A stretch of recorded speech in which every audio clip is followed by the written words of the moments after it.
Hello, on se retrouve aujourd'hui pour le tuto de cette pose qui est une pose hybride sans limage avec une petite compo de strass effet couronne. Donc du coup, je vous montre ça dans cette vidéo, mais surtout cette vidéo, ça va être une vidéo crash test puisque j'ai testé pour la première fois les produits du site nailsfrs.fr, donc nailsfrs, la marque de Camille, et je vais vous donner du coup mon avis tout au long de cette vidéo sur les produits puisque dans cette vidéo, c'est la première fois que je les ai testés. Donc c'est parti. Donc dans un premier temps, pour commencer à préparer mon ongle, je viens faire mes cuticules. Pour ça, je viens prendre un repousse cuticule, je viens les repousser, puis je viens gratter avec le côté de la lame, ce qui est très important puisqu'au moins ça permet de dégager vraiment toutes les petites peaux qu'il y a dans la cuticule qui pourraient me gêner lorsque je vais passer mon embout. Ensuite, je prends un embout aiguille que je viens passer en forward, donc de la droite vers la gauche, puis je termine avec un embout tulipe que je viens passer du coup dans les deux sens, en forward et puis en reverse, ce qui va me permettre de bien dégager les deux côtés de mon ongle pour bien ouvrir les sillons et les replis latéraux et le repli proximal. On n'oublie pas de bien dépoussiérer à chaque passage qui nous permet de bien dégager et de ne pas confondre une petite poussière avec une petite peau. Et ensuite, je prends le ciseau de chez Purple, donc 001, c'est les derniers ciseaux Purple que je vous ai présentés du coup dans le haul Fresnel Shop de la BP. Ces nouveaux ciseaux, ils sont absolument incroyables. Je les adore, donc je viens couper mes cuticules et je viens préparer ma plaque du coup avec les nouveaux embouts de chez Nails FRS. Donc c'est les mini Emery. Ils sont trop beaux et au-delà du fait qu'ils soient beaux, ils sont hyper méga pratiques. Les mini Emery, franchement, depuis que je l'ai testé, je ne jure que par celui-là, que ce soit pour préparer la plaque de l'ongle. Alors sachez que c'est un grain doux, donc pour la plaque naturelle, donc ça c'est super. Donc là, donc je viens matifier ma plaque, mais vous allez le voir aussi dans la fin de la vidéo, je vais l'utiliser pour faire le C-curve. Enfin franchement, cet embout, il est juste génial. Le fait qu'il soit petit, il est accessible dans tous les recoins et je l'aime trop. Je dépoussière bien et là cette fois-ci, je vais appliquer mon nail prep et mon primer habituel. Donc ça c'est de chez Nail by K et je vais appliquer ma honey base aussi de chez Nail by K. Donc je l'applique sur l'entièreté de mon ongle tout en frottant pour bien faire pénétrer la base et après je vais me rapprocher de ma cuticule avec un pinceau liner puisque lorsqu'on fait ce type de manucure, c'est très important, au-delà du fait que ce soit esthétique, c'est très important de se rapprocher de la poche de l'ongle puisqu'on l'a creusé en faisant la manucure. Donc le fait de passer sous le repli proximal, ça permet en fait de faire une barrière avec toutes les petites bactéries qui puissent passer. Sachez que si vous faites une manucure russe, vous devez absolument reposer derrière. Ensuite, je viens prendre mon chablon de chez Purple. Ceux-là, je les aime trop pour faire des carrés, ils sont trop bien. Et je viens prendre le Solid Fiber Baby Shine dans un premier temps pour pouvoir faire mon extension. Moi, personnellement, je ne fais pas l'extension directement avec l'acrygel, juste par sécurité pour ne pas que mon chablon bouge, puisqu'avec l'acrygel, on doit forcément un petit peu plus appuyer que quand c'est du gel. Et moi, je préfère solidifier avec du gel déjà pour faire mon extension avec une fine couche de gel. Donc, je viens prélever un peu de Solid Fiber et je viens commencer à créer ma forme. Donc là, je vais faire un carré, je vais jusqu'à ma taille 3. Je descends bien sur les côtés, c'est très important pour votre C-curve et pour bien couvrir votre point de stress. Donc là, je fais tout simplement ma petite extension et après, je viendrai la faire catalyser du coup 60 secondes sous la lampe. Donc déjà, dans un premier temps, j'aime beaucoup la texture du Solid Fiber. Je trouve que il est ni trop liquide, ni trop épais. Enfin, je trouve que c'est vraiment un très bon produit, mais je vous en dis plus tout à l'heure. Là, maintenant, je viens prendre l'acrygel Baby Pink. Alors, l'acrygel Nails FRS, je le trouve absolument incroyable. J'utilise son pinceau acrygel également. Donc, c'est le pinceau acrygel Nails FRS avec un côté spatule et le côté pinceau.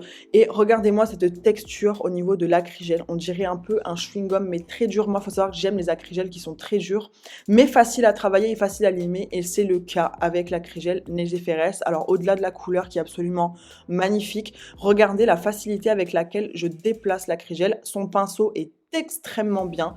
Pareil, trouver des bons pinceaux à acrygel, c'est pas facile et son pinceau je le trouve parfait. Franchement le combo acrygel plus pinceau vraiment incroyable. Regardez avec la facilité avec laquelle j'arrive à le déplacer, il se lime extrêmement bien et il est très solide. Donc franchement je l'aime beaucoup et ce que je fais du coup c'est que je viens combler le reste de mon extension pour avoir un ongle plat, en fait vraiment tout plat pour que je puisse après venir faire mon bombé tout simplement avec la technique sans limage et le gel auto-égalisant. Donc là le but c'est vraiment de faire comme un plateau avec l'acrygel. Une fois que c'est catalysé, donc je l'ai catalysé 60 secondes, je retire mon chablon et là je vais venir faire une mise en forme. Donc là tout simplement je prends ma lime et je vais bien venir faire mon bord libre, mes parallèles et bien en fait matifier et mettre à plat mon extension pour qu'en fait il n'y ait aucun limage par la suite, c'est-à-dire que l'extension doit être nickel. Si vous faites une pose sans limage hybride, vous devez avoir votre extension en acrygel qui est parfaitement bien limée pour qu'ensuite vous ayez plus qu'à venir faire votre bombé sans faire de limage. Donc du coup c'est ce que je fais. Je fais ma mise en forme avec ma lime.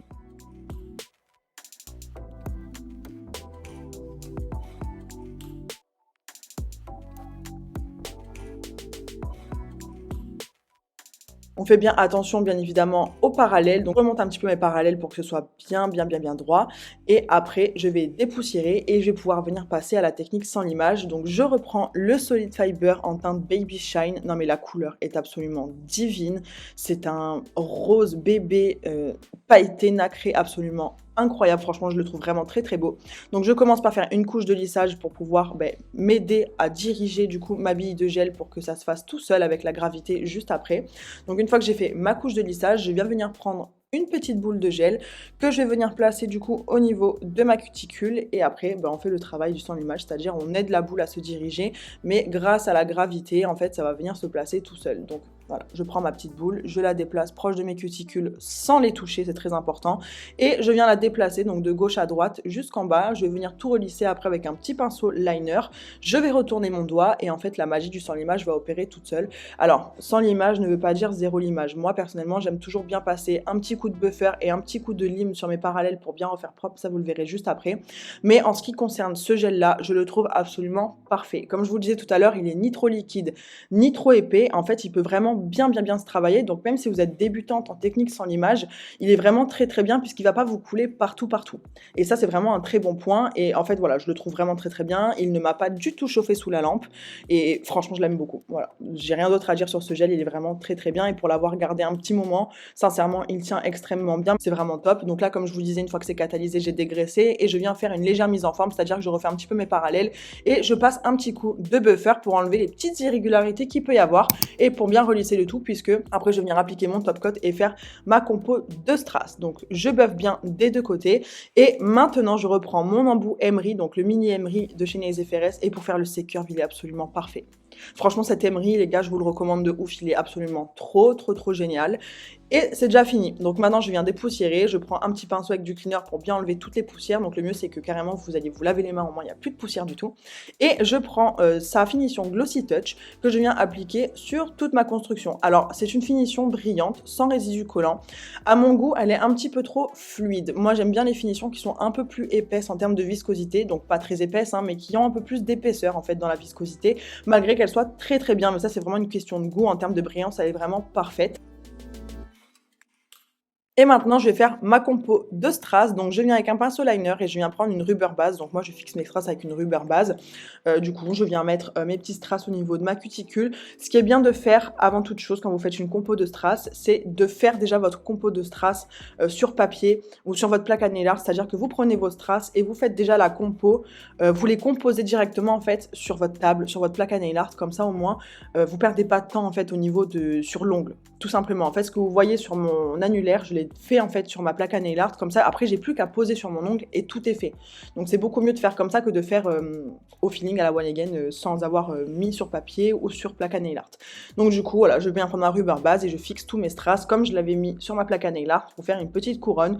Donc j'en mets 3 dans la longueur et après je viens remonter sur les côtés avec des tailles différentes. Et ce qui est très important lorsque vous faites des compos de strass, c'est de rajouter des petites billes. Les petites billes vraiment ça fait tout, ça fait toutes les jointures et ce qui va faire le côté ornement. Donc à chaque intersection entre chaque strass, je rajoute mes petites billes tout simplement avec la rubber base et je fais catalyser vraiment bien entre chaque, on le voit pas dans la vidéo mais je mets 10 secondes sous la lampe histoire que ça ne bouge pas parce que vous pouvez pas faire une compo de strass avec autant de strass et de billes sans que ça bouge puisqu'avec la base ça risque de se déplacer un petit peu, donc il faut bien catalyser entre chaque, comme ça au moins vous êtes sûr que ça bouge pas. Et je reviens avec la finition Glossy Touch et je viens passer tout autour. Donc là c'est un petit peu chiant vu qu'il y a des strass au niveau de la cuticule et en plein milieu de l'ongle, donc il faut passer vraiment entre, qu'il n'y ait pas de bourrelet, etc.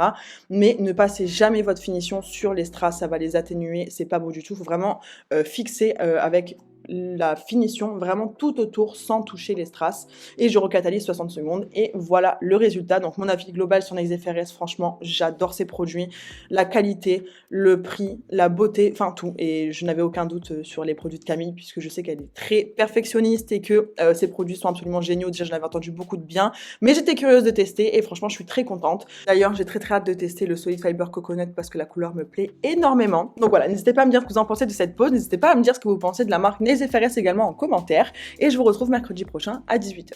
Bisous!